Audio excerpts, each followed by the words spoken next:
Okay, तो चलिए आज हम शुरू करते हैं नेक्स्ट टॉपिक, स्फेरिकल मिरर्स। ठीक है, इससे पहले हमने बात की थी प्लेन मिरर की, आज हम बात करेंगे स्फेरिकल मिरर। ये क्या होते हैं? एक्चुअली में स्फेरिकल मिरर एक स्फेरिकल ग्लास को कट करके बनाए जाते हैं। स्फेरिकल ग्लास, जैसे सपोज़ करो मेरे पास एक स्फेयर है, ये कांच का, ये ग्लास का है ना। ये 3D में समझिए, 2D नहीं होते हैं, 3D। जैसे ऐसे करके एक कांच का एक बाउल है ना, देखा होगा आपने, एक फ़िश एक्वेरियम होता है गोल छोटा सारा, है ना, बिल्कुल ऐसे पॉट टाइप का, है ना, गोल एकदम बिल्कुल पॉट है एक तरीके का। तो स्फेयर हुए, ठीक। तो इस स्फेयर को कट करके निकाला जाता है। मान लो इसका ये इतना पार्ट हमने कट करके अलग कर लिया, तो जब कट करोगे तो बेटा ये ऐसे होगा, ये जो पार्ट मिलेगा वो कुछ यूँ निकलेगा आपका। अब हमें इसे मिरर बनाना है, ठीक है, ये भी ग्लास है, ठीक, मिरर बनाना है। तो मिरर बनाने के लिए हमें क्या करना होता है, एक नॉर्मल ग्लास पर पॉलिश करनी होती है, काहे की सिल्वर कोटिंग करनी होती है। अब सिल्वर कोटिंग अगर आपने बेटा इधर कर दी, ठीक है, तो इसकी जो सरफेस है ये बन जाएगी रिफ्लेक्टिंग सरफेस। ठीक है, जैसे ये मिरर है बेटा, तो इसकी ये वाली रिफ्लेक्टिंग सरफेस है और इसके पीछे जो है वो पॉलिश्ड सरफेस है, तो ये है रिफ्लेक्टिंग सरफेस। तो रिफ्लेक्टिंग सरफेस कैसी हो गई? बल्ग इन। रिफ्लेक्टिंग सरफेस कैसी है इसकी? बल्ग इन, मतलब अंदर की तरफ धसी हुई। तो इसको हम क्या बोलते हैं? ऐसे मिरर को हम बोलते हैं कॉनकेव मिरर, जिनकी सरफेस अंदर की तरफ कैसी हो? बल्ग इन हो, धसी हुई हो। अच्छा, इसका एक नाम और है, इसको हम कन्वर्जिंग मिरर भी बोलते हैं। क्यों कन्वर्जिंग क्यों बोलते हैं? एक्चुअली में इस मिरर में क्या होता है कि जितनी भी लाइट रेज आएंगी इस पर, है ना, वो सब किसी एक पॉइंट पर कन्वर्ज हो जाएंगी। ये लाइट को कन्वर्ज करता है। कन्वर्ज मीन्स अंदर की तरफ मोड़ता है। ये लाइट को क्या करता है? टकराने के बाद लाइट अंदर की तरफ मुड़ेगी, ऐसे करके बाहर की तरफ नहीं जाएगी, डाइवर्ज नहीं होगी, है ना, अंदर की तरफ मुड़ती है। ठीक है, अब अगर इसी बॉडी पर आप क्या करते, जैसे ये जो कट करके आपने पार्ट निकाला था, पॉलिश अगर इधर कर देते,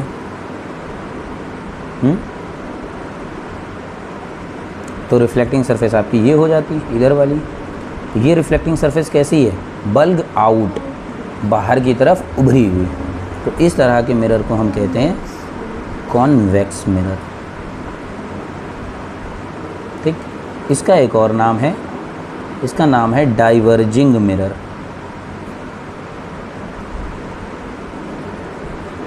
ठीक है, क्या नाम है? Diverging mirror. ये क्या करता है? ये अपने ऊपर पड़ने वाली लाइट को डाइवर्ज करता है हमेशा। डाइवर्ज मीन्स जो लाइट को ना, ये जब भी इसके ऊपर लाइट ऐसे करके लाइट रेज आ रही हैं, तो कोलाइड होने के बाद में हमेशा इधर की तरफ मुड़ेंगे, दूर जाएंगे एक दूसरे से, कभी ऐसे नहीं आएंगे। और ये क्या करता है? कॉन्वेक्स मिरर क्या करता है? ये लाइट रे को टकराने के बाद कन्वर्ज करता है एक ही पॉइंट पर, एक तरफ, मतलब अंदर की तरफ मोड़ता है और ये बाहर की तरफ मोड़ देता है। बस इतना डिफरेंस है।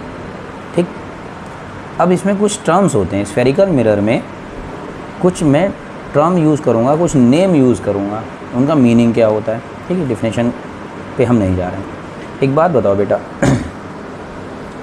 जिस स्फेयर से काट कर आपने ये कर्वेचर निकाला है, या ये जो पार्ट निकाला है, ठीक, वो किसी स्फेरिकल बॉडी का पार्ट है ना, स्फेयर का पार्ट है। अगर ये स्फेयर है तो इसका एक सेंटर भी होता होगा। तो इसे पता क्या बोलते हैं? Centre of curvature. ठीक है, ये क्यों सेंटर ऑफ कर्वे, ये जो पार्ट होता है ना, जितना हिस्सा आपने काट के निकाला है, इसे हम बोलते हैं कर्वेचर। ये जो पार्ट आपने कट करके निकाला है, ठीक है, अपर्चर भी बोलते हैं इसको, कर्वेचर। तो इसी का सेंटर ये होगा। ठीक, अच्छा, स्फेयर है तो बेटा रेडियस भी होती होगी, यहाँ से यहाँ तक की जो डिस्टेंस है, सेंटर से मिरर तक की जो दूरी होती है, स्फेयर में सेंटर से सर्कमफ्रेंस तक की जो डिस्टेंस होती है, वो क्या कहलाती है? रेडियस। तो ये क्या कहलाएगी आपकी? हाँ, ये कहलाती है रेडियस ऑफ कर्वेचर।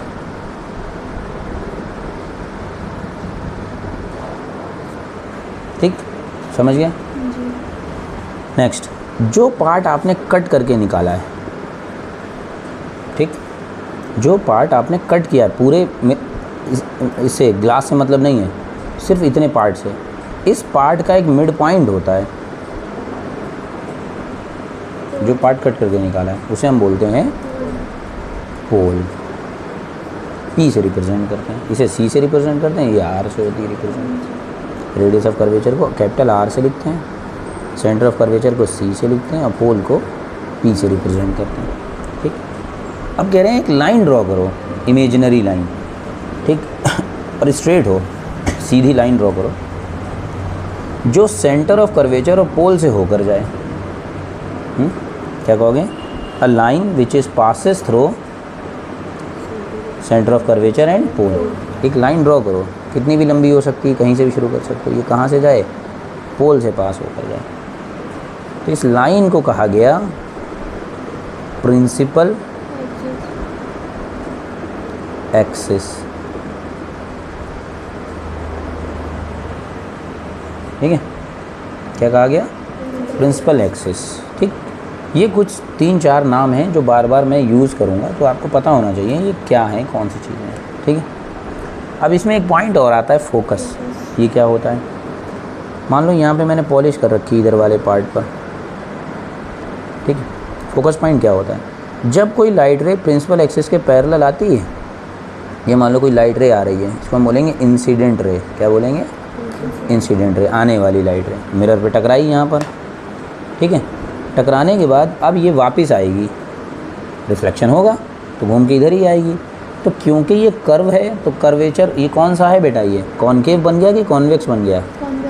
ये कॉनकेव बना, ये वाला, ठीक है। ऐसे करके ये वाला ये बना ऐसे करके। तो कोलाइड होके कॉन्वेक्स क्या करता है, सॉरी कॉनकेव क्या करता है? कन्वर्जिंग मिरर होता है, तो लाइट को अंदर की तरफ मोड़ेगा ये, है ना। तो यहाँ क्या होगा? लाइट अंदर की तरफ मुड़ेगी और एक पॉइंट से होकर जाएगी। तो पैरेलल लाइट जब आती है रिफ्लेक्शन के बाद, वो जिस पॉइंट से निकलती है उस पॉइंट को ही हम बोलते हैं फोकस पॉइंट, ठीक। हर मिरर का एक फोकस होता है।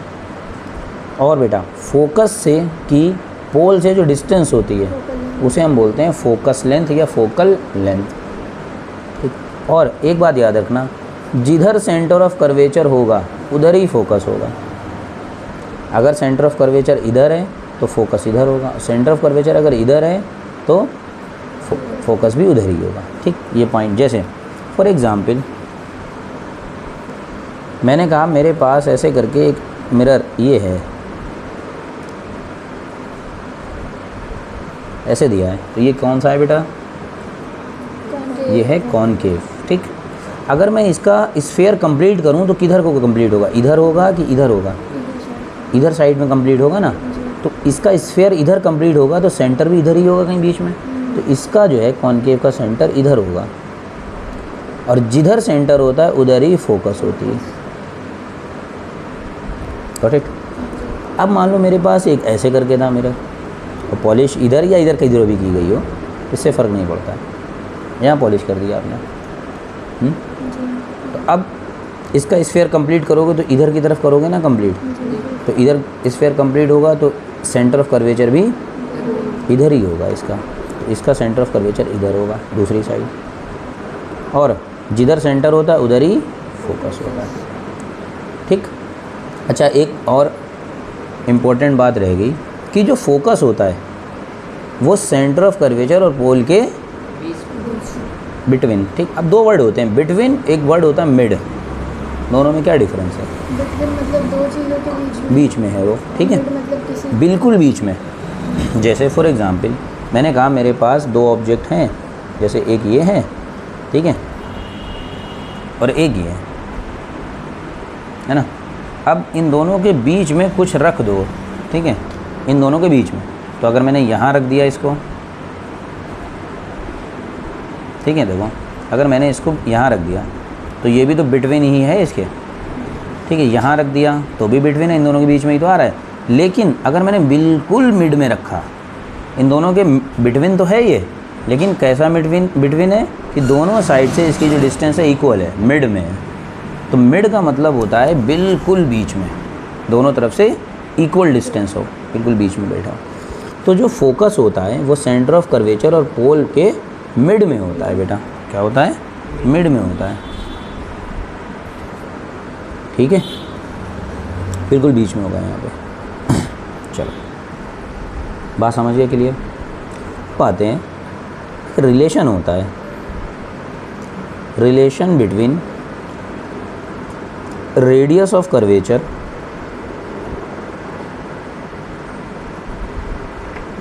And focal length. Radius of curvature means r, focal length means f। Focal length को f से रिप्रेजेंट करते हैं, ठीक है। इनमें रिलेशन क्या होता है?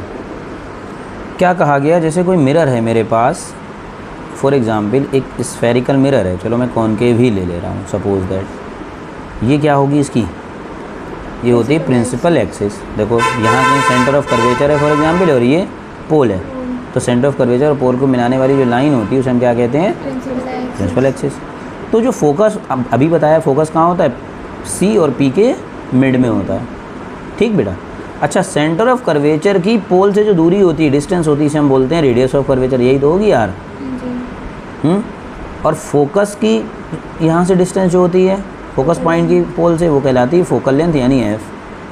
अच्छा एक बात ये बता दो, ये जो पॉइंट है वो इन दोनों के बिल्कुल बीच में है, तो इसका मतलब जो एफ़ है वो आर की आधी होगी, बिल्कुल एग्जैक्टली है, या आर जो है वो एफ़ की डबल होगी। अच्छा बेटा एक बात बताओ, अगर ये एफ़ पॉइंट अगर इन दोनों के मिड में है, तो इसका मतलब इस एफ़ पॉइंट की इधर से डिस्टेंस और एफ़ की इधर से डिस्टेंस इक्वल है।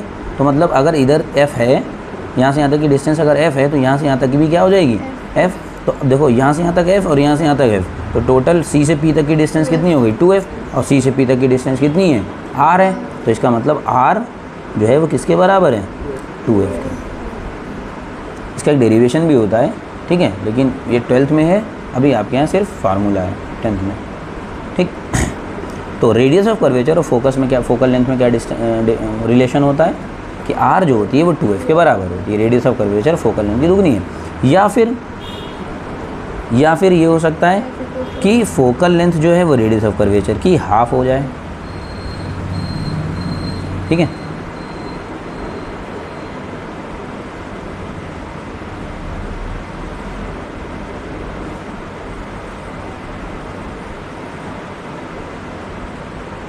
ठीक है, जैसे एक एग्जांपल देखो,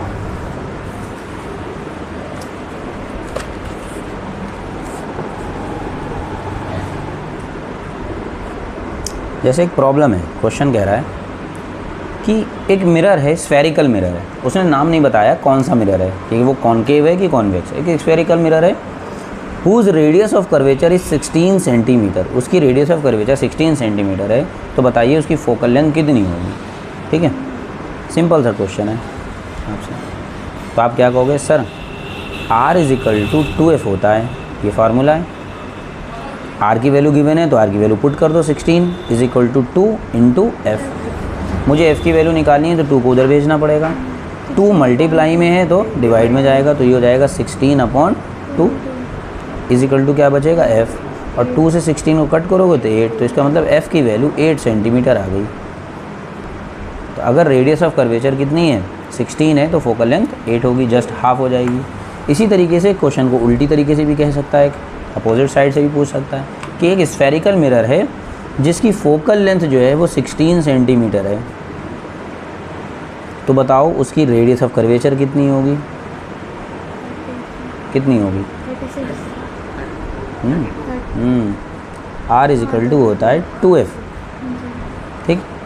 r की वैल्यू निकालनी है, इसे ऐसे छोड़ो, 2, f की वैल्यू 16, तो r इज इक्वल टू कितना आ गया? 32 सेंटीमीटर। इसका मतलब उस स्फेरिकल मिरर की रेडियस ऑफ कर्वेचर कितनी होगी? 32 सेंटीमीटर। सिंपल जैसे क्वेश्चन आते हैं। चलिए, मिरर्स यूज़ क्यों किए जाते हैं? जाहिर सी बात है, मिरर्स हम यूज़ करते हैं इमेजेस बनाने के लिए, इमेज बनाने के लिए। चलो देखते हैं कि ये जो मिरर हैं कॉन्वेक्स या कॉनकेव, ये कैसी इमेज बनाते हैं, है ना, क्या क्या इमेजेस होती हैं, कैसे बनती हैं। तो अभी इससे पहले वाले आपने लेक्चर में ये पढ़ा था, इमेज बनाने के लिए हमें क्या करना होता है? एक ऑब्जेक्ट चाहिए। भाई मिरर मिरर में मुझे किसी की इमेज बनानी है, तो किसकी इमेज, जिस चीज़ की इमेज बनानी है उसे मिरर के सामने ही तो रखना पड़ेगा, तभी तो इमेज बनेगी उसकी। हाँ, तो ऑब्जेक्ट चाहिए एक तो।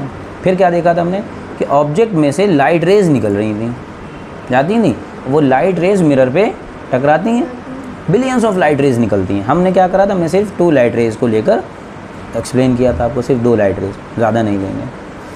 तो लाइट रेज क्या करती थी, पहले ऑब्जेक्ट में से निकलती थी बेटा, और कहाँ जाती थी, मिरर पे टकराती थी। टकराने के बाद, कोलाइड होने के बाद क्या होता था उनका, रिफ्लेक्शन, वो वापस आती थी। ठीक, और वापस आने पर जिस पॉइंट पर वो एक दूसरे को कट करती थी, मीट करती थी, वहाँ इमेज बनती थी। अगर वो लाइट रेज रियली में एक दूसरे को कट करती थी तो रियल इमेज बनती थी। और हमें ऐसा लग रहा था, महसूस होता है, इमेजिन करते थे कि लाइट रेज आपस में कट नहीं करती थी, लेकिन लग रहा है कि कट कर रही हैं, ऐसा महसूस हो रहा है, तो वहाँ इमेज बनती थी। तो इमेजिन करते थे तो इमेजनरी इमेज बनती थी। ठीक, सेम केस यहाँ पे भी होगा, लेकिन ये जो केस है वो थोड़ा प्लेन मिरर से अलग है। तो प्लेन मिरर में क्या होता था, वहाँ लाइट रेज हालांकि लॉ ऑफ रिफ्लेक्शन यहाँ भी फॉलो होगा। एक क्वेश्चन अक्सर पूछ लिया जाता है कि लॉ ऑफ रिफ्लेक्शन जो है वो किन किन कंडीशन में अप्लीकेबल है ना। तो लॉ ऑफ रिफ्लेक्शन जो है वो हर कंडीशन में अप्लीकेबल है, कैसी भी मिरर सरफेस हो, प्लेन सरफेस हो, प्लेन में भी स्मूथ हो या रफ हो, ठीक है, मतलब सीधा एकदम प्लेन हो या उल्टा सीधा हो, कॉनकेव हो या कॉन्वेक्स हो, कैसा भी मिरर हो, हर मिरर में लॉ ऑफ रिफ्लेक्शन क्या होता है, वो एप्लीकेबल होता है। ठीक, अब यहाँ पे कुछ रूल्स होते हैं स्फेरिकल मिरर में। प्लेन मिरर के बारे में तो हमने पढ़ लिया था पिछले, है ना, लेक्चर में। अब हम बात करेंगे इस जो कॉन्वेक्स या कॉनकेव जो स्फेरिकल मिरर हैं, इनमें जब लाइट कोलाइड होती है, ठीक है, इंसिडेंट होती है, तो आफ्टर रिफ्लेक्शन वो कहाँ जाती है। क्योंकि कुछ मिरर्स में तो ये होता है कि वो लाइट को अंदर की तरफ मोड़ते हैं, है ना, और कुछ मिरर्स में ये होता है कि वो लाइट को डाइवर्ज कर देते हैं, बाहर की तरफ मोड़ते हैं। तो लाइट के रिफ्लेक्शन के कुछ रूल्स हैं from the spherical mirrors. Rule पढ़ लेते हैं, चलो, ठीक है। क्या रूल्स हैं, ये पूछे नहीं जाते हैं कभी भी, लेकिन इनके बिना या हम आगे का प्रोसीजर जो है वो, है ना, कंटिन्यू नहीं कर पाएंगे। इन्हें ये पता होने चाहिए आपको। जैसे rules for reflection of light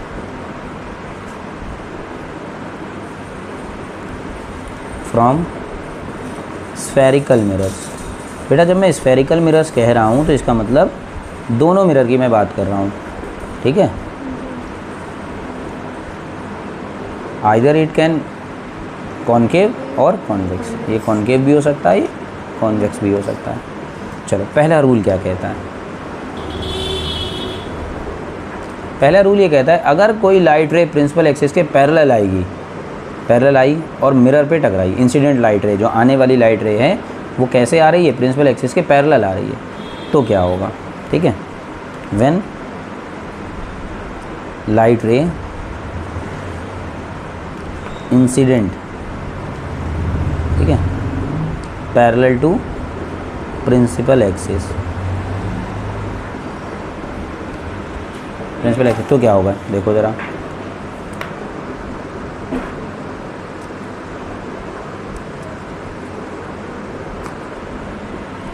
ठीक है, पहले हम कॉनकेव मिरर के बारे में बात करते हैं। मिरर हो गया, ये हो गई आपकी प्रिंसिपल एक्सिस, ये हो गया आपका पोल, और ये मान लो सेंटर ऑफ कर्वेचर। फोकस कहाँ होगा, इन दोनों के मिड में। तो एक लाइट रे मान लो ये आ रही है प्रिंसिपल एक्सिस के पैरेलल, ऐसे आ रही है लाइट रे, आई नीचे से भी आ सकती है, ठीक है, मान लो ये आ रही है, चलो ऐसे करके ऊपर भी आ सकती है। तो प्रिंसिपल एक्सिस के लेकिन पैरेलल है वो लाइट, तो क्या होगा, अब यहाँ से रिफ्लेक्शन होगा। तो कॉनकेव मिरर है तो इसका नाम होता है बेटा कन्वर्जिंग मिरर। तो ये लाइट को क्या करेगा, कन्वर्ज करेगा अंदर की तरफ। तो ये ना क्या करता है, लाइट को इधर की तरफ मोड़ देता है, इस पॉइंट पर, ये भी मोड़ेगा। तो जब लाइट रे प्रिंसिपल एक्सिस के पैरेलल आती है तो क्या होता है, तो रिफ्लेक्शन के बाद वो फोकस से पास होती है। क्या होती है, फोकस। ये रूल है कि जब भी प्रिंसिपल एक्सिस के पैरेलल आएगी light, after reflection it will pass through focus, focus से पास होगी, ठीक। इसी तरीके से कॉन्वेक्स में देख लो, कॉन्वेक्स मिरर में देख लो ज़रा, ये मिरर है, ऐसे ही तो मिरर होता है बेटा कॉन्वेक्स मिरर, ठीक है। ये इसका पोल है, इसका बेटा सेंटर ऑफ कर्वेचर किधर होगा, इधर की इधर, इधर होगा, ठीक। तो सेंटर ऑफ कर्वेचर आ गया इसका इधर, तो जिधर सेंटर ऑफ कर्वेचर होता है उधर ही फोकस होता है, तो यहाँ फोकस होगा इसका कहीं पर। अच्छा, लाइट तो इधर से ही आएगी ना, इधर नहीं आ सकती, इधर तो पॉलिश है। लाइट तो इधर से ही आ रही, ये आई लाइट प्रिंसिपल एक्सिस के पैरेलल, ये प्रिंसिपल एक्सिस है, पैरेलल आई, कोलाइड होगी, रिफ्लेक्शन होगा। अब क्योंकि ये डाइवर्जिंग मिरर है तो ये लाइट को क्या करेगा, बाहर की तरफ मोड़ता है। तो आप कहोगे सर ये इधर की तरफ चला जाना चाहिए, ऐसे करके लाइट ना इधर की तरफ फोकस पे चली जाए, क्योंकि रूल ही है, कोई सा भी मिरर हो, चाहे कॉन्वेक्स चाहे कॉनकेव, रूल क्या है कि अगर लाइट रे प्रिंसिपल एक्सिस के पैरेलल होगी तो वो कहाँ जाएगी, फोकस पे जाएगी। अब क्योंकि लाइट मिरर की दूसरी साइड जा नहीं सकती है, उधर नहीं जाती लाइट, है ना, क्योंकि मिरर से 100% लगभग 100% रिफ्लेक्शन हो जाता है, तो लाइट टकराने के बाद, कोलाइड होने के बाद, रिफ्लेक्ट होने के बाद कहाँ जाएगी, इधर वापस ही आती है, इसी मीडियम में आती है, तभी तो रिफ्लेक्शन होगा। रिफ्लेक्शन की डिफिनेशन यही थी, the back bounce off the light into the same medium, light उसी मीडियम में वापस आ जाती है, तो टकराएगी लाइट मिरर में, लाइट कभी भी उधर नहीं जाती है, ठीक। तो क्या होगा, तो लाइट यहाँ से टकराने के बाद इधर की तरफ मुड़ जाएगी ऐसे। तो ऐसा नहीं लग रहा है, जब हम यहाँ से देखेंगे अगर, तो हमें ऐसा महसूस होगा, ऐसा लगेगा कि ये लाइट रे यहाँ से आ रही है, फोकस से होती है। तो क्या होता है, कॉन्वेक्स मिरर में जब लाइट रे प्रिंसिपल एक्सिस के पैरेलल होती है तो वो फोकस से पास होती है, और यहाँ क्या होता है, यहाँ इमेजिन करते हैं या ऐसा दिखाई देता है कि फोकस से आ रही है, या तो फोकस पर जाएगी या फोकस पर जाती हुई महसूस होगी, है ना, क्लियर। तो क्या होगा बेटा, प्रिंसिपल एक्सिस के अगर पैरेलल होगी तो क्या होगा, after reflection it will pass through focus और appears to pass, या तो पास हो जाएगी या appears मीन्स महसूस होगी हमें, है ना, दिखाई देगी, ऐसा लगेगा, appears to pass through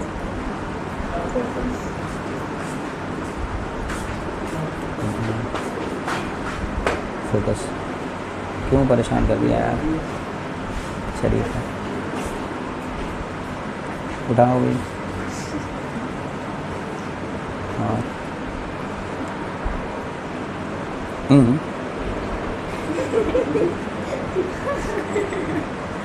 तुम तो यार सब गड़बड़ करा दोगे, चलो खैर। हाँ ठीक है, पहला रूल समझ गए, हमेशा होगा ये, हर जगह फॉलो होता है, पैरेलल है तो फोकस पे जाएगी। दूसरा रूल, अगर फोकस से आ रही है लाइट तो पहले क्या था, प्रिंसिपल एक्सिस के पैरेलल आ रही है तो फोकस पे मुड़ेगी, और फोकस पे आ रही है तो उसी मीडियम में चली जाएगी। नहीं, अगर फोकस से आ रही है तो क्या हो, हाँ, it become parallel to the principal axis. Simple है, उल्टा है, देखो रेसिप्रोसिटी प्रिंसिपल की तो कहता है, जैसे आ रहे हो इधर गए और इधर से आओगे तो इधर जाओगे, है ना। चलो, तो क्या कहते हैं, दूसरा लॉ क्या कहता है, व्हेन लाइट रे, rule soon low, when light रे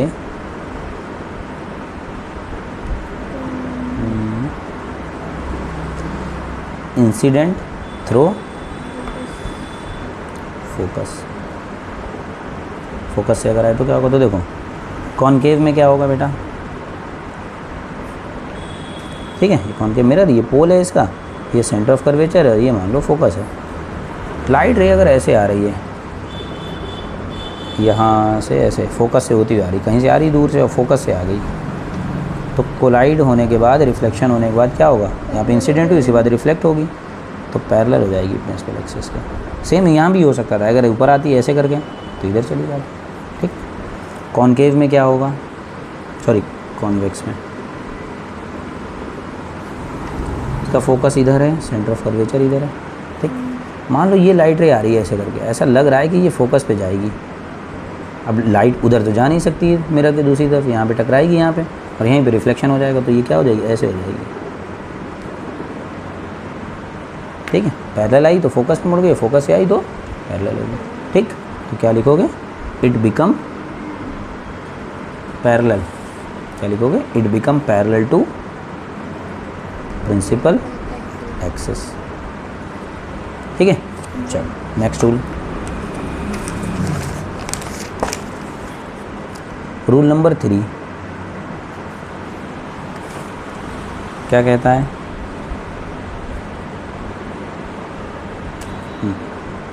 अगर लाइट रे सेंटर ऑफ कर्वेचर से आए तो क्या होगा? व्हेन लाइट रे, हाँ, when light ray incident through C बोले तो सेंटर ऑफ कर्वेचर। चलो पहले इसमें देखते हैं, कॉन्वेक्स कॉनकेव में देखते हैं मिरर में।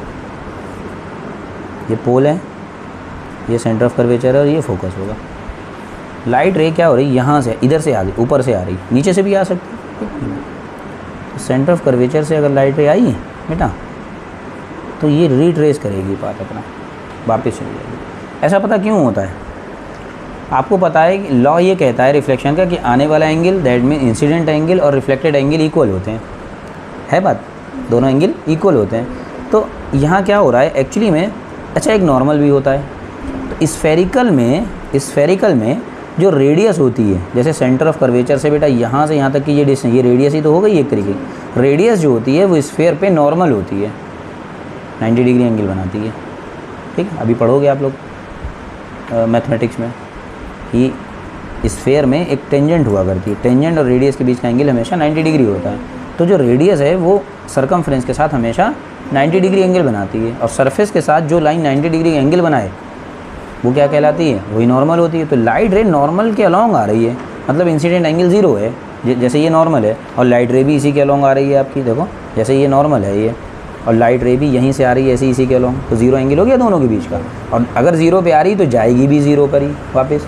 तो इसलिए ये जिस रास्ते से आती है उसी रास्ते पर वापस हो जाती है, क्योंकि ये लॉ ऑफ रिफ्लेक्शन को फॉलो कर रही है, सारे ही पॉइंट्स फॉलो करते हैं। चलो ज़रा इसमें देखते हैं कॉन्वेक्स में क्या होगा। ये पोल है, इसका फोकस बेटा इधर कहीं होगा और सेंटर ऑफ कर्वेचर ही होगा। अब लाइट रे मान लो सेंटर ऑफ कर्वेचर पे आ रही है, ये आ रही है ऐसे करके यहाँ, हमें लग रहा है कि ये कहाँ जाएगी? सेंटर ऑफ कर्वेचर पर जाएगी, लेकिन लाइट उधर जा नहीं सकती है, तो क्या होगा? यहाँ पे टकराएगी और यहीं से वापस हो जाएगी। ठीक, चौथा रूल, हाँ ये क्या होगा? इट रीट्रेस इट्स पाथ, क्या करेगी? रीट्रेस इट्स पाथ, अपने ही रास्ते को वापस चली जाएगी। रूल नंबर 4, ठीक है। हालांकि बस ये 3 रूल ही मेन है, ठीक है ये भी, तो इसलिए इसको भी पढ़ा दे रहे हैं, इसका यूज़ बहुत कम करते हैं हम लोग। ठीक, ये रूल क्या है?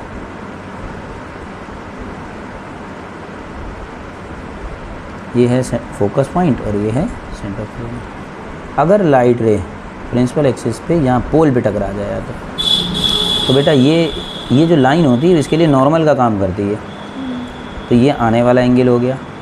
तो रूल क्या है? लॉ क्या है? लॉ ये है कि इंसिडेंट एंगल और रिफ्लेक्टेड एंगल इक्वल होने चाहिए। ये क्या करेगा? ये लाइट को इधर की तरफ उसी मतलब एंगल पर वापस भेज देगा। ऐसे ही कॉन्वेक्स कॉनकेव में होगा।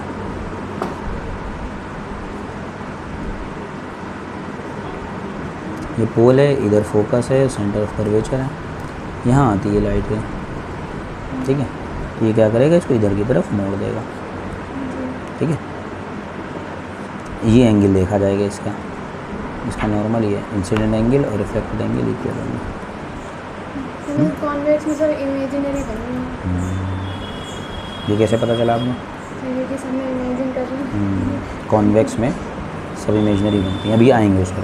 ठीक है, रूल पढ़ लिया आपने, ठीक है। लाइट रेस के रिफ्लेक्शन के रूल्स पढ़ लिए। अब हम बात करेंगे, ठीक है, चलो इमेज फॉर्मेशन, ये बड़ा इंपॉर्टेंट पॉइंट है। यहाँ से ये नहीं आता, ये सिलेबस में कभी नहीं पूछा जाता, ठीक है। यहाँ से शुरू करते हैं। चलो पहले देखते हैं image formation by concave mirror. Concave mirror object की इमेज को कैसा बनाती है और कहाँ बनाती है? इसमें बेटा कंडीशंस होती हैं। कॉनकेव मिरर ऑब्जेक्ट की इमेज को बनाता तो है, लेकिन ये कैसी इमेज होगी वो ये डिपेंड करेगा कि ऑब्जेक्ट कहाँ रखा है। जैसे प्लेन मिरर में क्या होता है, कहीं भी रख दो ऑब्जेक्ट, इमेज हमेशा सीधी बनेगी और इक्वल डिस्टेंस पर बनती है ना, वर्चुअल इरेक्ट होती है। इसमें ऐसा नहीं है। इसमें जैसे ऑब्जेक्ट यहाँ रखा है तो कुछ और बनेगी, ऑब्जेक्ट यहाँ रखा है तो कुछ और बनेगी, ऑब्जेक्ट यहाँ रखा है तो कुछ अलग तरीके की, नेचर अलग होगा इमेज का हर पोजीशन पे। तो चलो पहली पोजीशन देखते हैं, क्या है first position? When object placed at infinity. अगर ऑब्जेक्ट इन्फिनिटी पे रखा हो, इन्फिनिटी इन द सेंस बहुत दूर रखा हो अगर ऑब्जेक्ट, तो उसकी इमेज कैसी बनेगी? कॉनकेव मिरर की बात कर रहा हूँ, अभी मैंने कॉन्वेक्स की बात नहीं की। ठीक, चलो शुरू करते हैं। मान लो एक मिरर है ये रे, इसको हम बोलते हैं, ये जो मैं पिक्चर बना रहा हूँ इसको हम बोलते हैं रे डायग्राम। ये ज़रूर पूछे जाते हैं रे डायग्राम। ये है आपका प्रिंसिपल एक्सिस, ये पोल है आपका, ये फोकस होगा, यहाँ कहीं सेंटर ऑफ कर्वेचर है। ऑब्जेक्ट कहीं बहुत दूर है, मान लो सन है ये, तो सन जो है वो हमसे बहुत दूर है, इन्फिनिटी में मान लेते हैं उसको। वहाँ से लाइट रेज़ आ रही हैं, टकराएंगी यहाँ पे आके। तो लाइट रेज़ बेटा जब बहुत दूर से आती हैं तो वो एक दूसरे के पैरेलल हो जाती हैं आने वाली लाइट रेज़। तो मान लो यहाँ से दो लाइट रेज़ आ रही हैं ऐसे करके, एक टकराई पोल पे सपोज दैट, और एक टकराती कहीं भी मिरर पर। तो क्योंकि ये कॉनकेव मिरर है तो क्या करेगा, पोल पे आने वाली लाइट तो इसी चली जाएगी। ये आई है तो ये भी अपने उसी एंगल पे, सेम एंगल पर वापस जाएगी, कुछ होगा इसका एंगल, तो ये इधर मुड़ जाएगी मान लो। तो आफ्टर रिफ्लेक्शन क्या हुआ, ये दोनों लाइट रेज यहाँ पर मीट किए रिफ्लेक्शन के बाद। ये दोनों आने वाली इंसिडेंट लाइट हैं, ये रिफ्लेक्टेड लाइट हैं, ये दोनों यहाँ पे मीट की, कट किया, तो यहाँ बनेगी आपकी इमेज। मतलब जो ऑब्जेक्ट है उसकी इमेज यहाँ बनेगी। कैसी होगी, तो इमेज को ऐसे करके बना दो, यहाँ से यहाँ तक ऐसे ऐसे एरो। ठीक है, बताओ प्रॉपर्टीज़ क्या इमेज की। पहली बात तो इमेज कैसी होगी, कहाँ बनती है, हाँ ये चीज़ है। ये जो इमेज बनती है वो बनती है फोकस पे, सेंटर ऑफ कर्वेचर यहाँ कहीं होगा, ये याद रखना। तो ऑब्जेक्ट जब इन्फिनिटी पे होता है तो इमेज कहाँ बनती है, फोकस पे हमेशा। ठीक, क्या कहेंगे, एट एफ कहाँ बनती है, हो गया। अब कैसी बनती है, सर रियल होती है। देख रहे हो, रियल में लाइट रेज ने कट किया ना आपस में एक दूसरे को, तो रियल बन गई। और आपको पता है और क्या होता है, इन्वर्टेड यानी उल्टी होती है, देखो नीचे की तरफ बन रही है तो ये इन्वर्टेड, और रियल ही इन्वर्टेड होती हैं। रियल ही क्या होती हैं, इन्वर्टेड। ठीक है, जो रियल हैं वो इन्वर्टेड होंगी, फिक्स्ड है इनका। अच्छा, और क्या हो सकती है, बहुत छोटी इमेज बनती है, बहुत छोटी। कैसी होती है, हाईली डिमिनिश्ड। यहाँ मैं वर्ड यूज़ कर रहा हूँ, छोटी के लिए मैं वर्ड यूज़ करूँगा डिमिनिश्ड, और बड़ी के लिए मैं वर्ड यूज़ करूँगा इनलार्ज। तो यहाँ बनती है हाईली डिमिनिश्ड,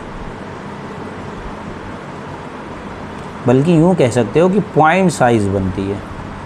बस आपको एक पॉइंट दिखाई देगा यहाँ पे, सन इतना बड़ा है, बहुत बड़ा सन है, वो आपको क्या दिखाई, एक छोटे से पॉइंट में दिखाई देगा, है ना, इसमें मिरर इमेज में उसकी इमेज एक छोटा सा पॉइंट बन जाएगी। क्लियर, चलो अब क्या करते हैं, ऑब्जेक्ट को जो आपका यहाँ रखा हुआ था बहुत दूर, उसको थोड़ा आगे लाते हैं। आगे कितना कह रहे हैं, सेंटर ऑफ कर्वेचर के पीछे ही रखो बस। इन्फिनिटी, ये इन्फिनिटी है, ये सेंटर ऑफ कर्वेचर है, तो इन्फिनिटी से थोड़ा आगे बढ़ा लो यहाँ कहीं। इसको हम बोलते हैं, इस पोजीशन को बोलेंगे between C and infinity. Object को इन्फिनिटी से आगे और सी के पीछे रखो, या फिर इसको हम बोल देते हैं beyond C, centre of curvature के पीछे होगा बस। इतना पीछे मत ले जाना कि इन्फिनिटी पहुंच जाए, सेंटर ऑफ कर्वेचर के जस्ट पीछे रखो। तो दूसरी कंडीशन क्या आई, when object placed beyond C, C के पीछे रखें जब क्या होगा,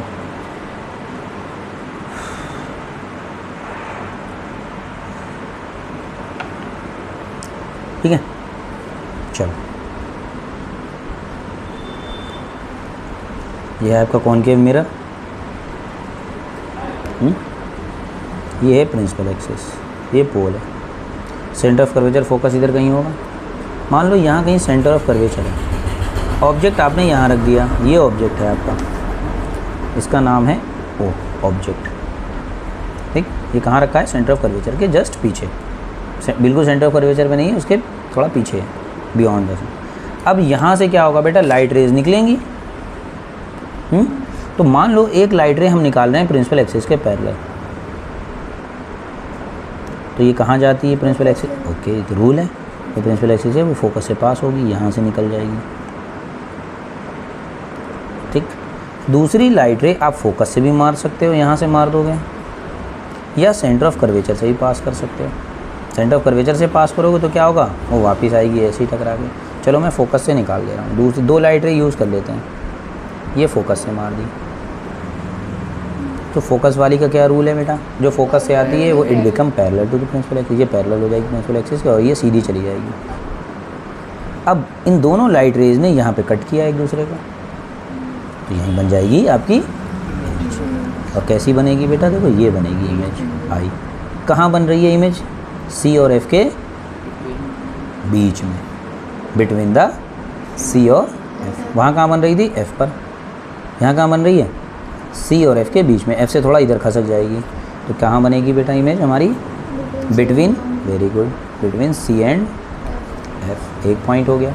दूसरा बेटा कैसी बन रही है, सर रियल बन रही है, देखो रियलिटी में है। और जो रियल होती है वो दिख भी रही है, इरेक्ट नहीं, इन्वर्टेड। इरेक्ट का मतलब होता है सीधी, तो ये उल्टी बन रही है। देखो ऑब्जेक्ट अगर सीधा है ऐसे कर, देखो इसका सर ऊपर है पैर नीचे है, इसमें उल्टा हो रहा है, सर नीचे हो गया पैर ऊपर हो गया, उल्टी हो गई। तो जो रियल होती है वो हमेशा क्या होती है, इन्वर्टेड होती है।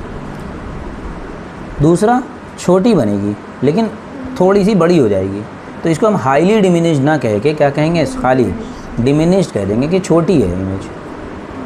और दूसरा एक पॉइंट और भी लिख सकते हो कि मिरर के सामने ही बन रही है, मिरर के पीछे नहीं बन रही है। एक पॉइंट ये भी हो सकता है ना, एक पॉइंट ये भी हो सकता है इन फ्रंट ऑफ मिरर। वो भी उस इससे पहले वाले केस में भी in front of the mirror बन रही है। ठीक, अब आते हैं थोड़ा ऑब्जेक्ट को थोड़ा और आगे बढ़ाओ। कहाँ पे, सी पर ही ले आए अगर।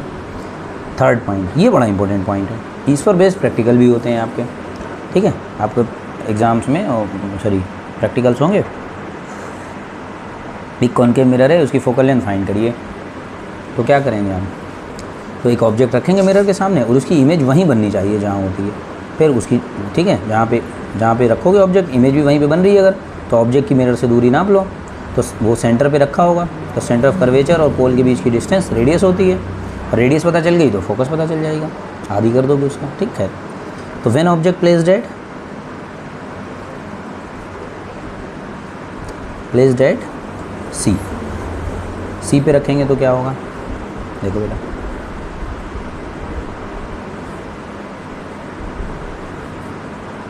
ये पोल है, ये फोकस है और ये सेंटर ऑफ कर्वेचर है। मान लो यहीं रख दिया हमने, तो पहला रूल क्या है,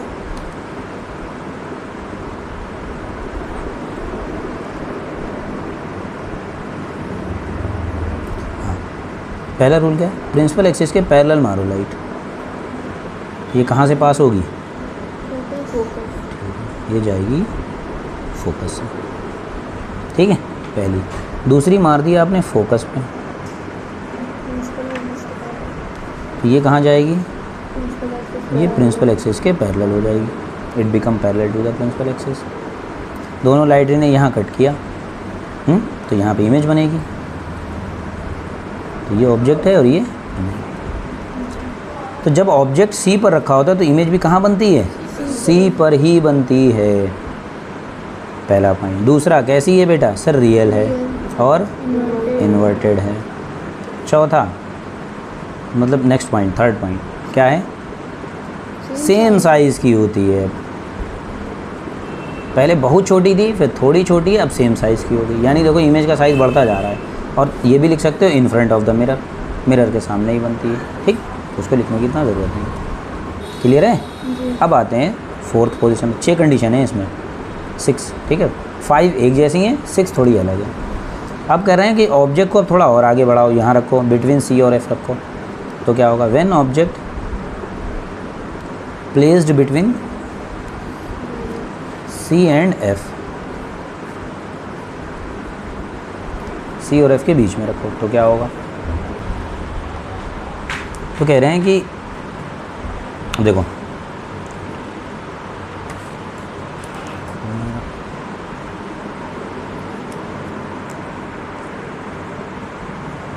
ठीक है, प्रिंसिपल एक्सिस है, पोल है, सेंटर ऑफ कर्वेचर है, सॉरी फोकस है, सेंटर ऑफ कर्वेचर।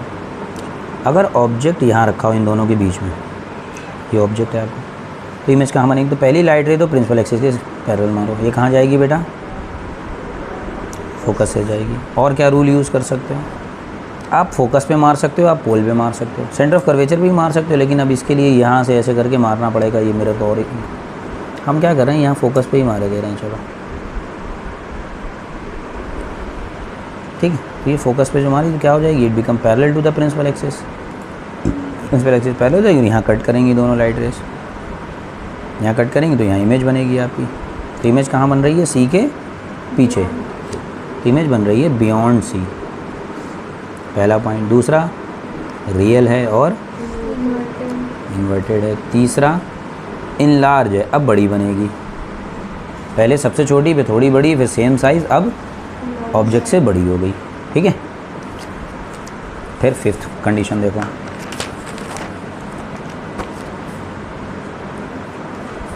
अब ऑब्जेक्ट को थोड़ा और आगे लाते हैं। कहाँ पर? अभी ऑब्जेक्ट को लाए सी और एफ़ के बीच में, है ना, अब लाएंगे हम एफ़ के बीच में, ठीक है, सॉरी एफ़ पर।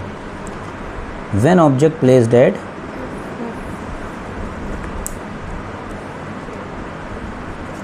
एफ, तो क्या होगा? कॉनकेव मिरर है, पोल है, ये मान लो फोकस है और इधर सेंटर पर ये ऑब्जेक्ट रखा है,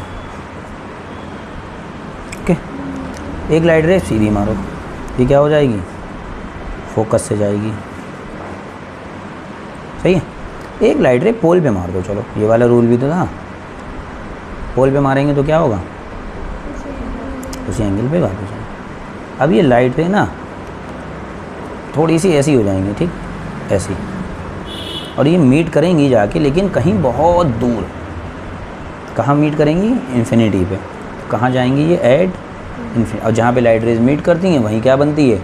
इमेज। तो इसका मतलब इस बार इमेज कहाँ बनेगी? इन्फिनिटी। देखो, जब object focus, image object infinity पे था, पहला केस, जब ऑब्जेक्ट इन्फिनिटी पे था तो इमेज कहाँ बन रही थी? फोकस पे।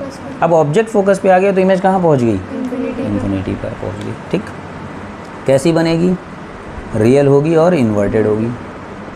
और बेटा बड़ी भी तो बहुत होगी, देखो जितना आगे जाओगे, तो ये है तुम्हारी प्रिंसिपल एक्सिस, देखो जितना आगे जाओगे उतनी बड़ी होती चली जाएगी इमेज, है ना। इसको हम बोलेंगे हाईली इनलार्ज होगी, ठीक है। In front of the mirror भी रहेगी, वो तो फिक्स हो रहा है। ये छठा केस ज़रा स्पेशल केस है, ये बाकी सबसे थोड़ा अलग है।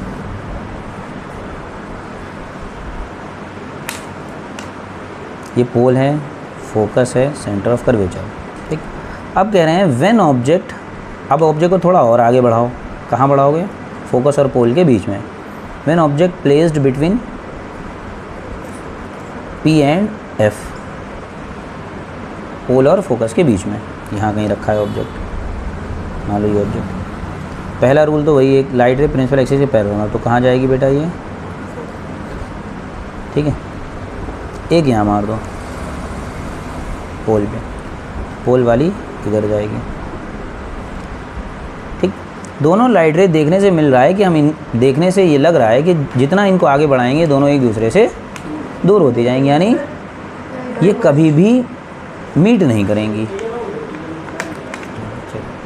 तैयब बन जाओ, तैयब, ठीक है। क्या हो रहा है बेटा यहाँ पे? दोनों लाइट रेस कभी भी मीट नहीं करेंगी आगे, जितना आगे बढ़ाएंगे दोनों एक दूसरे से क्या होती जा रही हैं? दूर होती जा रही हैं। जितना आगे बढ़ाएंगे दूर होती हैं, तो मीट नहीं करेंगी। जब मीट नहीं करेंगी इमेज नहीं बनेगी। अब क्या करें?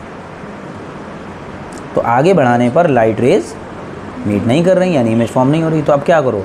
अब इमेजिन करो, सोचो कि हम लाइट रेस को, रिफ्लेक्टेड लाइट रेस को क्या कर रहे हैं? हम पीछे बढ़ा रहे हैं। पीछे बढ़ाने पे ये मीट कर गई, तो इसका मतलब यहाँ पर बनेगी आपकी इमेज। कहाँ बनेगी? पीछे कितनी दूर बनेगी? ये डिपेंड करेगा कि ऑब्जेक्ट ना एफ़ और पी के बीच में कहाँ पे रखा हुआ है, ठीक है। बनेगी पीछे ही, तो हम ये लिखे दे रहे हैं बिहाइंड द मिरर। कहाँ पे बनेगी? वो न्यूमेरिकल फार्मूले से निकलेगा, बिहाइंड द मिरर के पीछे ही होगी। कहाँ पे होगी एग्जैक्टली? वो वैल्यू, हमें वैल्यूज़ पता हो तो हम कैलकुलेट कर लेंगे। दूसरा, कैसी होगी? वर्चुअल होगी, इमेजनरी मतलब। और जो वर्चुअल होती है वो बेटा कैसी होती है? इरेक्ट, यानी सीधी होगी।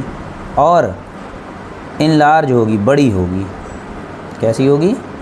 ऑब्जेक्ट से बड़ी इमेज बनती है, ठीक। तो कॉनकेव में 6 केस देखे आपने। तो कॉनकेव में रियल इमेज भी बनती है और वर्चुअल भी बनती है। सिचुएशन है, मतलब कॉनकेव मिरर दोनों तरह की इमेज बनाता है। देखो यहाँ पे एक केस ऐसा भी जिसमें वर्चुअल बन रही है, ठीक है। तो रियल भी बनती हैं और वर्चुअल भी बनती हैं। इसमें छोटी भी बनती हैं और बड़ी भी बनती हैं, लेकिन वर्चुअल में सिर्फ बड़ी ही बनती है। रियल दोनों तरह की बनाता है ये। रियल छोटी भी, देखो छोटी रियल भी बनाई और बड़ी रियल भी बनाई, और वर्चुअल में सिर्फ बड़ी बनाई। मतलब बनाता है ये दोनों तरह की, रियल भी वर्चुअल भी, ठीक। अब ज़रा देखते हैं image formation by concave mirror क्या करता है, sorry convex mirror. Image formation by convex mirror.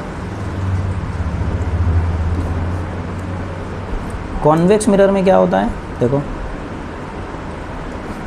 ये पोल है, ये फोकस है और ये सेंटर ऑफ कर्वेचर। ऑब्जेक्ट यहाँ कहीं रखा होगा, तो ये इन्फिनिटी है और ये पोल है। ऑब्जेक्ट को इन्फिनिटी और पोल के बीच में कहीं भी रख दो, ऑब्जेक्ट को कहीं भी रख दो, ठीक है। इसमें पोजीशन होती है कि अगर यहाँ रखा होगा तो इमेज ऐसी, यहाँ रखा होगा तो इमेज ऐसी, यहाँ रखा होगा तो इमेज ऐसी। इसमें क्या होता है, इसमें ऑब्जेक्ट को कहीं भी रख दो, ठीक।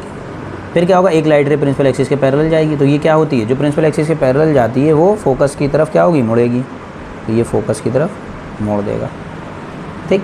दूसरी लाइट रे पोल पे मार दो, चलो, तो पोल इसको इधर भगा देगा रिफ्लेक्ट करने। तो ये दोनों लाइट रे डाइवर्ज हो गई, ये आगे जाने पर कभी मीट नहीं करेंगी, कभी मीट नहीं करेंगी। तो क्या करोगे फिर, दोनों लाइट रे इसको इमेजिन करोगे पीछे हटा रहे हैं, तो इस वाली को जब पीछे हटाओगे तो ये तो फोकस की पे आएगी, इसको पीछे हटाओगे तो ये ऐसे जाएगी।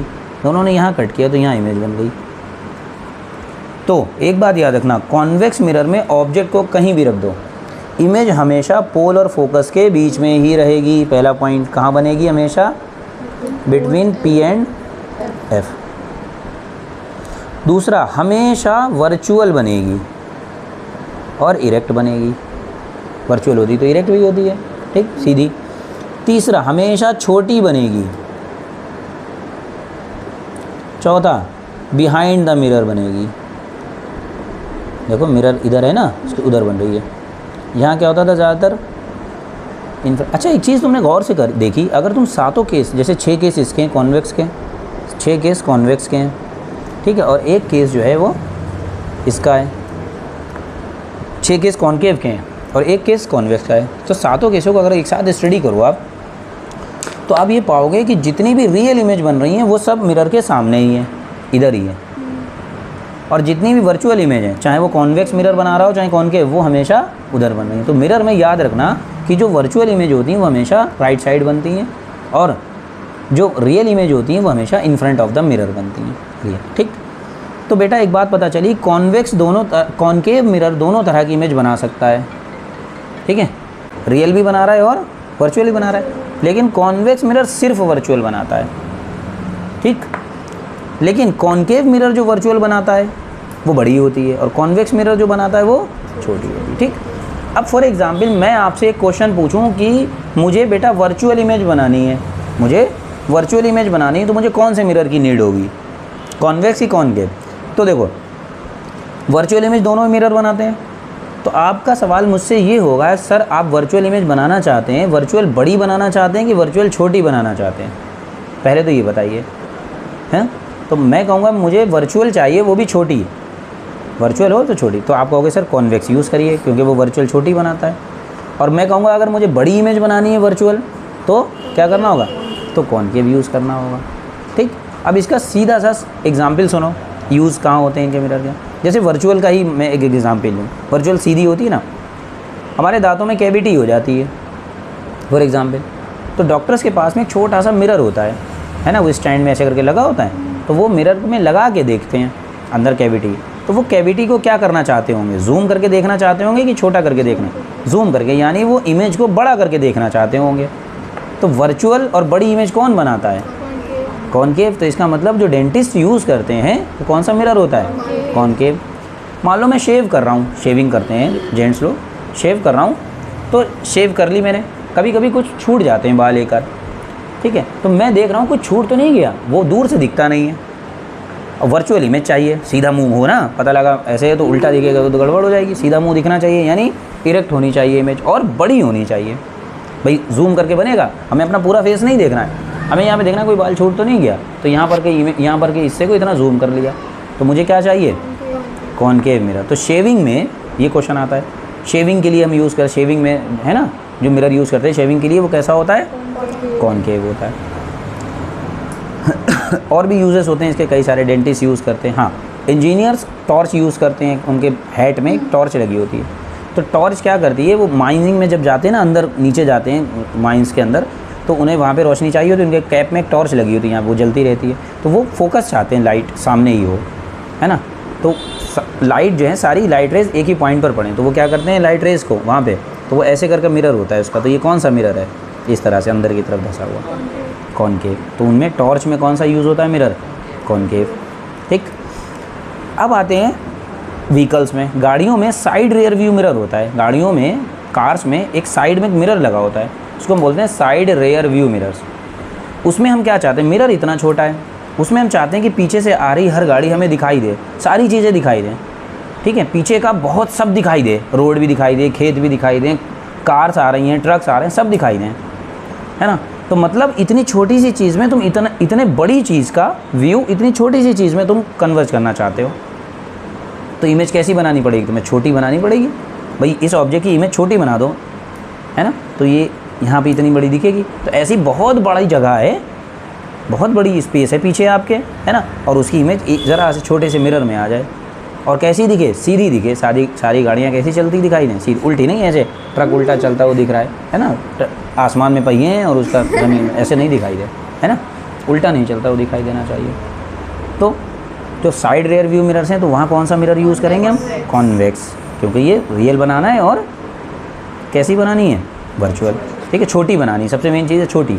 ऐसे ही शॉप्स में कॉर्नर में एक मिरर लगा देते थे, बड़ा, इतना बड़ा मिरर लगा देते, बैठे बैठे देखते थे। मतलब इतने छोटे से मिरर में पूरी दुकान दिख रही है, मतलब इतनी बड़ी सी दुकान पूरे एक छोटे से मिरर में आ गई। तो इसका मतलब उस मिरर के अंदर दुकान की छोटी इमेज बन रही है, और कैसी बन रही है, वर्चुअल। ठीक, तो कौन सा मिरर यूज़ करेंगे, कॉन्वेक्स। ठीक है, तो इस तरह के इनके यूजेस हो गए। अब आता है इनका, बेटा ऑब्जेक्ट को यहाँ रखें, फोकस इतना है तो इमेज कहाँ पे कितनी दूर बनेगी, है ना, डिस्टेंस कैसे कैलकुलेट करेंगे, तो उसके लिए यूज़ करते हैं हम बेटा मिरर फार्मूला। क्या यूज़ करते हैं, बहुत इंपॉर्टेंट, इस पर बेस्ड न्यूमेरिकल बहुत आते हैं। मिरर फार्मूला क्या कहता है, जैसे ये मिरर है, मान लो कॉन्वेक्स है या कॉनकेव है, अभी मैं पॉलिश नहीं कर रहा हूँ, चलो पॉलिश कर रहा हूँ। ये पोल है, ये फोकस है, और ये सेंटर ऑफ कर्वेचर। पोल की फोकस से डिस्टेंस क्या होती है, फोकस डिस्टेंस। ऑब्जेक्ट कहीं रखा होगा, ऑब्जेक्ट कहीं होगा ना, मान लो ये ऑब्जेक्ट है आपका, ये ऑब्जेक्ट।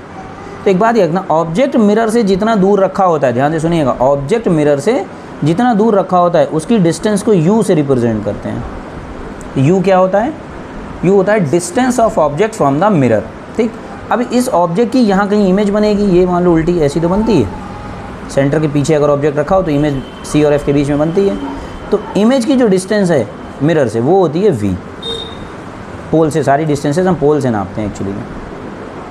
तो फिर से मैं कह रहा हूँ, एफ क्या होती है, उस मिरर की फोकल लेंथ, यू क्या होता है, ऑब्जेक्ट मिरर से कितना दूर रखा है, और वी क्या होता है, इमेज की मिरर से दूरी, डिस्टेंस।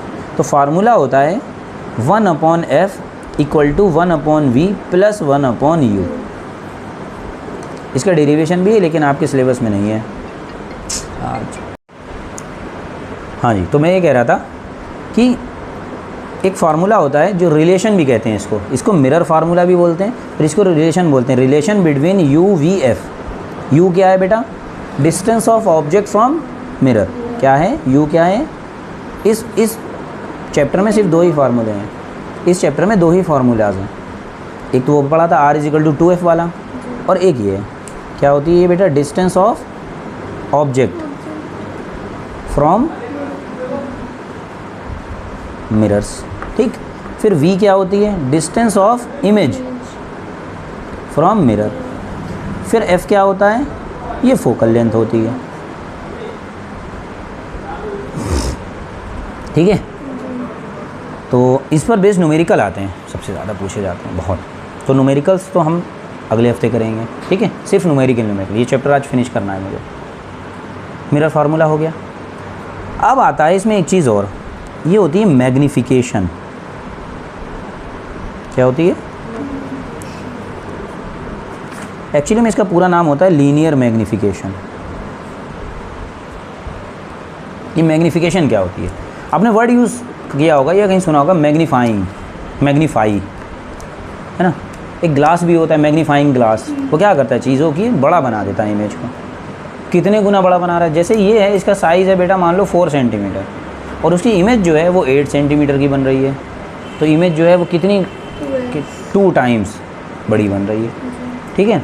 तो किसी भी ऑब्जेक्ट के किसी भी मिरर के सामने जब ऑब्जेक्ट रखते हैं तो वो ऑब्जेक्ट की इमेज को कितना गुना बड़ा करके बनाता है, यानी साइज़ ऑफ द इमेज क्या होता है, इमेज का साइज़ क्या होगा, कितना बड़ा होगा। ठीक, तो मैग्नीफिकेशन का फार्मूला होता है, एक और फार्मूला है बस इस चैप्टर में, 3 फार्मूले हैं। मैग्नीफिकेशन होता क्या है, पहला पॉइंट, मैग्नीफिकेशन होता है इट इज़ अ रेशियो। क्या होता है ratio? It is a ratio of height of image to the height of object। Image की हाइट को ऑब्जेक्ट की हाइट से डिवाइड कर दीजिए। ठीक है, जैसे अभी मैंने एक एग्जांपल दिया, मान लो ऑब्जेक्ट की हाइट है 4 सेंटीमीटर, जैसे ये पेन है ये 4 सेंटीमीटर लंबा है ऊंचाई, और इसकी इमेज जो बन रही है वो 8 सेंटीमीटर की बन रही है। तो इमेज की हाइट कितनी है 8 और ऑब्जेक्ट की हाइट कितनी है 4, तो 8 को 4 से डिवाइड कर दीजिए, कितना आंसर आएगा 2। तो इसका मतलब कि जो इमेज है वो 2 टाइम्स लार्जर देन मिरर है, ऑब्जेक्ट है।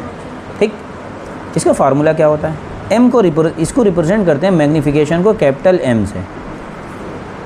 किससे रिप्रेजेंट करते हैं? कैपिटल। इसका फार्मूला होता है हाइट ऑफ इमेज, एच का मतलब हाइट और सफिक्स में लगा है I, height of image to the height of object. ठीक, अच्छा बेटा इमेज की हाइट कहाँ में थी, मान लो सेंटीमीटर में थी हैं, और ऑब्जेक्ट की हाइट भी सेंटीमीटर में थी, तो ऊपर भी सेंटीमीटर नीचे भी सेंटीमीटर, सेंटीमीटर कट हो जाएगा। तो एम की कोई यूनिट नहीं होती है। एम को जो मेज़र करते हैं मैग्नीफिकेशन, वो सिर्फ नंबर देते हैं। जैसे मैं कह रहा हूँ मैग्नीफिकेशन है एक इमेज है, उसकी मैग्नीफिकेशन है 2, बस सेंटीमीटर, मीटर, किलोमीटर, किलोग्राम कुछ नहीं, सिर्फ 2 होती है मान लो, उसके आगे कुछ यूनिट नहीं होती है। अब 2 का मतलब क्या हुआ कि इमेज जो है वो 2 टाइम्स बड़ी बनेगी।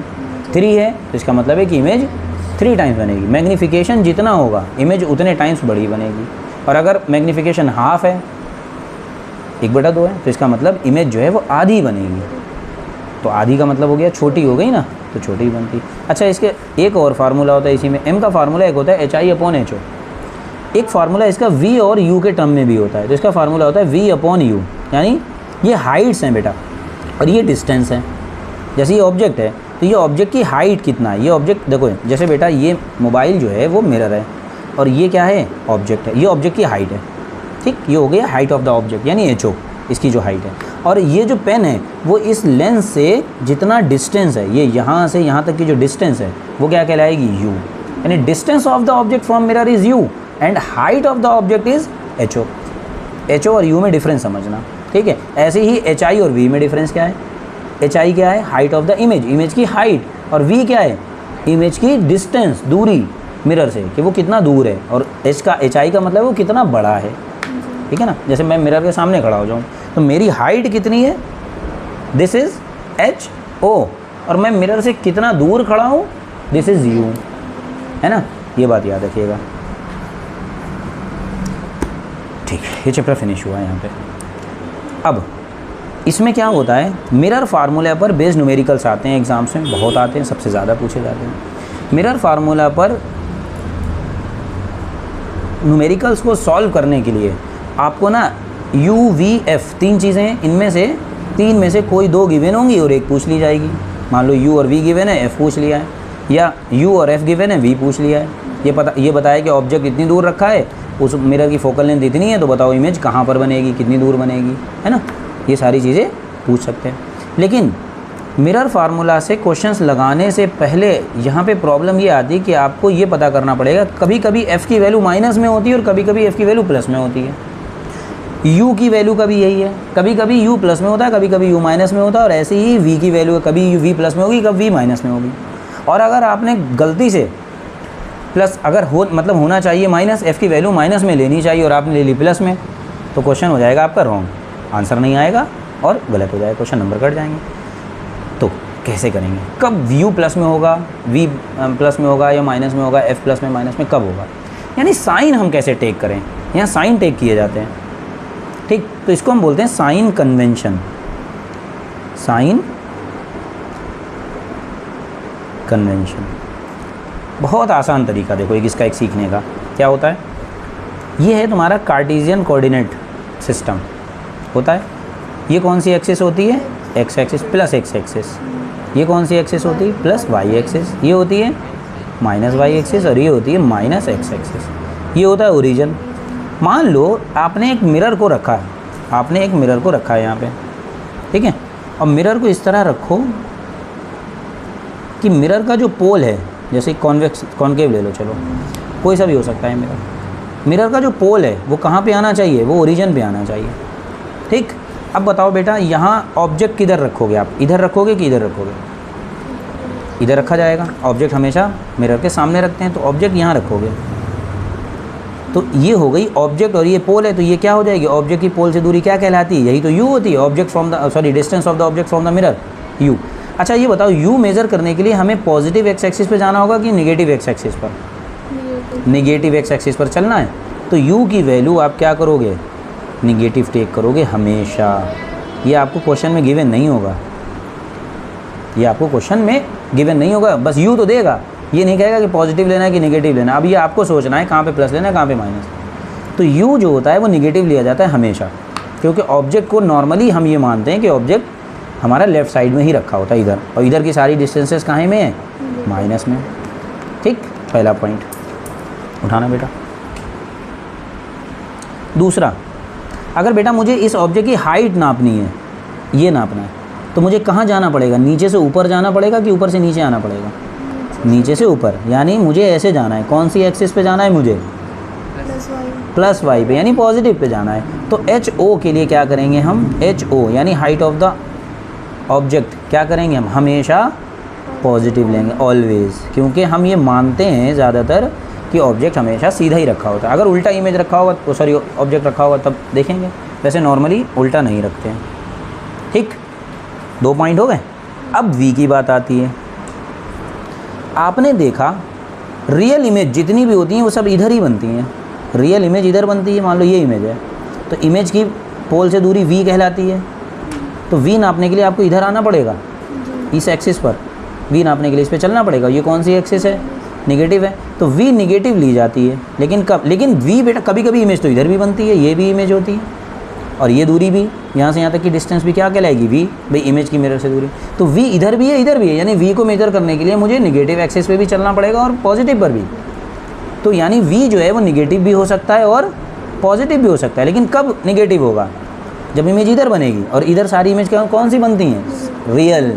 तो इसका मतलब जब रियल इमेज होगी तो वी नेगेटिव होगा, और जब वर्चुअल इमेज होगी तो समझ गए? कब वी में थोड़ा सा बस कन्फ्यूज़न है। अब आते हैं एफ़ की बात कर लेते हैं बेटा। किसकी? एफ़। बेटा अगर बात सुनो, ये कॉन्केव मिरर है, तो इसका सेंटर किधर होगा? इधर होगा, और इधर ही फोकस होगा। तो अगर इसका फोकस इधर ही होगा तो फोकल लेंथ भी तो इधर ही होगी। तो इधर की सारी डिस्टेंसेस कहाँ में लेते हैं हम? नेगेटिव, यानी फोकल लेंथ नेगेटिव होगी कब? जब मिरर कौन सा हो? कॉन्केव हो, क्योंकि कॉन्केव का ही फोकल लेंथ इधर होता है, फोकस पॉइंट इधर होता है। और अगर कॉन्वेक्स होता है ये, मतलब इधर की तरफ होता है ऐसे करके, तो इसका फोकस इधर होता, यानी पॉजिटिव एक्स एक्सिस पे जाते हैं। तो इसकी वैल्यू क्या लोगे? पॉजिटिव कब लोगे? जब मिरर कैसा हो? कॉन्वेक्स हो। समझ गए? अब आते हैं ज़रा एम की वैल्यू पर आओ। एम पॉजिटिव नेगेटिव कब होगा? देखो बेटा, एम की वैल्यू होती है माइनस के V upon U, minus upon U. देखो माइनस तो ये फार्मूले वाला, और यू हमेशा माइनस में लिया जाता है, ठीक। माइनस हो गया। तो अब बेटा, और अगर मान लो वी भी माइनस आ गया, सपोज करना वी भी माइनस आ गया, तो यहाँ कितने माइनस हो गए? 3 माइनस हो गए। Very good. तो 3 माइनस को जब मिलाओगे, मिक्स करोगे, तो कितने माइनस बचेगा, प्लस बचेगा? माइनस बचेगा। तो इसका मतलब m की वैल्यू माइनस होगी कब? जब v की वैल्यू माइनस हो जाए। अगर बेटा v माइनस ना होता तो ये दो बचते माइनस, कैसे हो जाता? ठीक है। तो m की वैल्यू प्लस होगी कि माइनस होगी, वो सिर्फ किस पे डिपेंड कर रही है? v की वैल्यू पे। और v की वैल्यू माइनस है तो m भी माइनस होगा। और v की वैल्यू माइनस कब होती है बेटा? जब इमेज कैसी होती है? रियल। तो इसका मतलब m की वैल्यू भी नेगेटिव होगी कब? जब इमेज कैसी बनेगी? रियल। और m की वैल्यू पॉजिटिव कब होगी? जब v की वैल्यू पॉजिटिव होगी। और v की वैल्यू पॉजिटिव कब होती है? जब वर्चुअल इमेज बनती है बेटा, ठीक। m की वैल्यू, चलो m के भी साइन, सबके साइन पता चल गए, कब कौन प्लस होगा कौन माइनस। एक बचा है बस आखिरी, एच आई, यानी height of the image. Height नापने के लिए, जैसे इमेज ये भी है, तो हाइट नापने के लिए अगर इमेज ये है तो नीचे जाना पड़ेगा, नीचे जाना है मतलब नेगेटिव एक्सिस पे जाना पड़ेगा, और अगर ऐसी इमेज है तो ऊपर जाना पड़ेगा मतलब पॉजिटिव एक्सिस पे। तो एच आई की वैल्यू प्लस भी हो सकती है, माइनस भी हो सकती है। कब होगी एच आई की वैल्यू प्लस? कब होगी? जब इमेज सीधी होगी, सीधी इरेक्ट, है ना, और इरेक्ट मतलब वर्चुअल, तो मतलब एच आई पॉजिटिव होगा जब इमेज कैसी होगी? वर्चुअल। ये बिल्कुल वी की तरह है, देखो, अगर वी पॉजिटिव तो एच भी पॉजिटिव। ऐसी एच आई की वैल्यू निगेटिव कब होगी? जब नीचे जाना पड़ेगा, नीचे का मतलब उल्टी इमेज बनेगी। उल्टी इमेज कौन सी होती है? रियल होती है। सबके साइन पता चल गए हमें, ये बहुत इंपॉर्टेंट है, इसको ध्यान रखना। फिर न्यूमेरिकल करेंगे हम नेक्स्ट टाइम, ठीक है। आज इतना ही रखते हैं।